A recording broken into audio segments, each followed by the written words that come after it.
گی کہ وہ چیز جو پورے سال استعمال نہیں ہوتی، یعنی غریب کے غربت کے نصاب میں 4 کے بجائے 5 چیزیں دیکھی جاتی ہیں.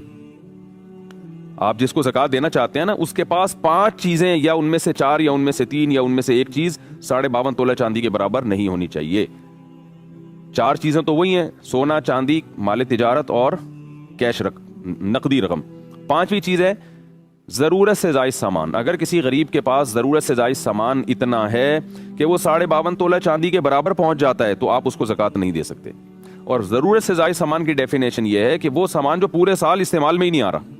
کسی غریب کے پاس ایک پلاٹ ہے، پورا سال گزر جاتا ہے، وہ استعمال میں ہی نہیں آتا، بلکہ وہ استعمال میں ہے ہی نہیں. ابھی استعمال میں نہ ہونے کا مطلب یہ ہے کہ نہ وہ رینٹ پر دیا ہوا ہے اس نے، نہ وہ اس پہ رہ رہا ہے، تو بس ایک پراپرٹی پڑی ہوئی ہے.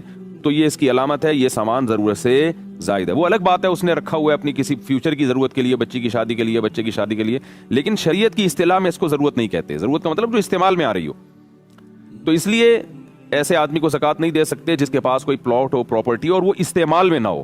تو لوگ کہتے ہیں ہم نے آڑے وقت کے لیے رکھا ہوا ہے. تو بھائی آڑا وقت آ گیا نا، اب آپ غریب ہیں، آپ زکوٰۃ کے مستحق ہیں، تو آڑا وقت آ تو گیا، اب آپ اسے بیچ کے اپنی ضرورت پوری کریں. آپ زکوٰۃ نہیں لے سکتے لوگوں سے. بعض لوگوں نے گولڈ رکھا ہوا ہوتا ہے اور زکوٰۃ مانگتے پھر رہے ہوتے ہیں. ان سے کہا جائے کہ بھائی زکوٰۃ کیوں مانگ رہے ہو، تمہارے پاس تو سونا ہے. وہ جواب میں کہتے ہیں یہ سونا تو ہم نے آڑے وقت کے لیے رکھا ہوا ہے.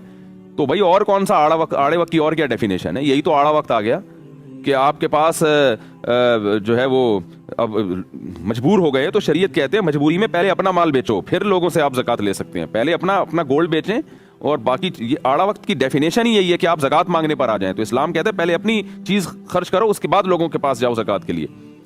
تو ہر آدمی نے آڑے وقت کے چکر میں جو ہے نا اتنی پراپرٹی اور اتنا کچھ جمع کر کے رکھا ہوا ہوتا ہے. آڑا وقت آئے گا تو ایک خاتون تھیں، ان کے پاس کافی گولڈ تھا، تو ان کی بچی کی شادی تھی، تو وہ لوگوں سے چندہ مانگ رہی تھیں کہ بھائی میرے ساتھ مدد کرو، میری بیٹی کی شادی ہے، میرے پاس جہیز کے لیے نہیں. جہیز تو ایک لعنت ہے، آپ کو پتہ ہے، لیکن بہرحال معاشرے میں اس کے بغیر آج کل شادی لوگ کرتے نہیں ہیں. تو جہیز کے لیے پیسے مانگ رہی تھی. کسی نے کہا تمہارے پاس اتنا گولڈ رکھا ہے، وہ بیچو نا اپنی بیٹی کے لیے. تو وہ کہنے لگی وہ میں نے آڑے وقت کے لیے رکھا ہوا ہے. تو مجھے جب پتا چلا، میں نے کہا ان آنٹی سے جا کے کہیں کہ یہ آڑا وقت آ گیا نا، اب آپ کی بچی کی شادی کا مسئلہ ہے اور آڑا وقت آ گیا تو اب اس کو بیچیں. تو یہ ٹھیک نہیں ہے جو ہمارے ہاں ویسے جہیز ویز اسلام میں صحیح نہیں ہے. اس پر میں انشاءاللہ مستقل بیان کروں گا، لیکن ایک مثال دے رہا ہوں میں کہ آڑے وقت کو پتہ نہیں کیا ڈیفینیشن ہے لوگوں کے یہاں. تو 5 چیزیں کسی کے پاس اگر 52.5 تولہ چاندی کے برابر ہیں تو وہ زکوٰۃ کا مستحق نہیں ہے. ہاں اگر اس پہ پہلے میں 5 چیزوں کو دوبارہ ڈیفائن کر دوں. 5 چیزیں یا 4 یا 3 یا 2 یا 1. مثال کے طور پر کچھ بھی نہیں ہے، لیکن ایک پراپرٹی ہی آپ کو پتہ ہے 50,000 تک کی تو آج کل کم سے کم، یعنی پراپرٹی کی اتنی ویلیو تو بہرحال ہوتی ہے. تو کسی غریب کے پاس ایسی پراپرٹی ہے اور وہ نہ کرائے پر دی ہوئی ہے اس نے، نہ خود اس میں رہ رہا ہے، تو پھر اس کو زکوٰۃ دینے کی اجازت نہیں ہے. غریب کے پاس اگر سونا یا چاندی یا کیش اماؤنٹ پڑا ہوا ہے اور اس کے پاس جو ہے وہ یہ 52.5 تولہ چاندی کے برابر اماؤنٹ ہے، تو آپ اس کو زکوٰۃ نہیں دے سکتے. کیوں نہیں دے سکتے؟ لوگ کہتے ہیں بیچارہ کیسے زندگی گزارے گا، خرچے تو بہت ہوتے ہیں. تو شریعت اسے کہے گی پہلے وہ خرچ کرو اپنے ضرورت میں، پھر آپ استعمال پھر آپ زکوٰۃ لے سکتے ہیں. یعنی 50,000 آپ کے پاس اگر پڑے ہوئے ہیں اس غریب کے پاس، تو اسلام یہ کہتا ہے پہلے اس سے خود راشن خریدو، پھر جب آپ کے پاس نصاب سے کم رقم ہو جائے تو اب آپ اس کو زکوٰۃ دے سکتے ہیں. تو زکوٰۃ 4 چیزوں پہ واجب ہوتی ہے، لیکن زکوٰۃ جن کو دی جائے گی اس کے لیے 5 چیزیں دیکھنا پڑتی ہیں. ہاں یہ ضرور ہے کہ غریب کے پاس بھی 5 چیزیں یا 4 یا 3 یا 2 یا 1 چیز اگر اتنی ہے، لیکن قرضہ اس سے بھی زیادہ ہے، پھر زکوٰۃ دے سکتے ہیں. یعنی غربت والے نصاب میں بھی پلس مائنس کرنا پڑتا ہے.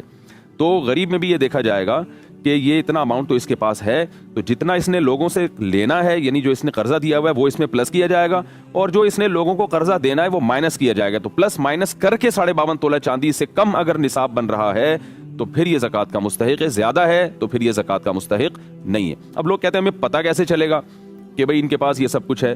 تو دیکھیں شریعت نے اس میں بہت زیادہ تجسس کی ہمیں اجازت نہیں دی ہے. گھر گھر جا کے لوگوں کی پتلونیں چیک کرنا کہ کتنے پیسے رکھے ہوئے ہیں، یہ کسی کے لیے پاسبل نہیں ہے. تو اس میں سرسری سی ایک تحقیق کر لینی چاہیے. آپ کسی کو زکوٰۃ دینا چاہتے ہیں، تھوڑا سے اس کے گھریلو حالات آپ کو پتہ ہوں، اور ایک لمسم اندازہ لگا لیں، کچھ کراس کویشچن پوچھ کے اندازہ لگا لیں، بھائی تمہارے پاس سنا ہے کچھ پراپرٹی ہے، میں ذرا خریدنا چاہتا ہوں. ایسا نہ بتائیں کہ پراپرٹی ہے تو میں تمہیں زکوٰۃ دینا چاہتا ہوں، بتاؤ پراپرٹی ہے یا نہیں ہے.